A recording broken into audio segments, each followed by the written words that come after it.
व्यावसायिक gas cylinder पुरवठ्यावर निर्बंध आलेले आहेत। अत्यावश्यक सेवेमध्ये गॅससाठी अर्ज द्यावा लागणार आहे। रत्नागिरीमध्ये गॅस सिलेंडर पुरवठ्यावर निर्बंध लावण्यात आलेत। गॅस एजन्सींना निम्मे सिलेंडर देण्याची मुभा देण्यात आलेली आहे।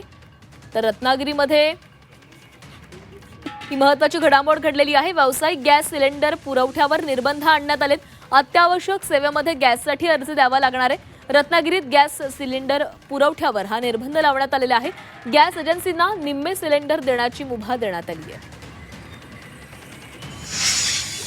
अत्यावश्यक ज्या काही सेवा त्याच्यामध्ये येत आहेत किंवा क्रिमॅटोरियम रत्नागिरीमध्ये तसं काही नाहीये, पण अनेक ठिकाणी जिथे गॅसवरती कमर्शियल गॅसवरती दहन केलं जातं, तर अशा सेवा आणि त्याचबरोबर डिफेन्स सर्व्हिसेस ज्या आपल्या आहेत, ज्या आणीबाणीच्या वेळेला आपल्याला गरज लागणार आहे, तर अशा सर्व्हिसेसना देखील काटेकोर पालन आहेत किंवा नियम आहेत।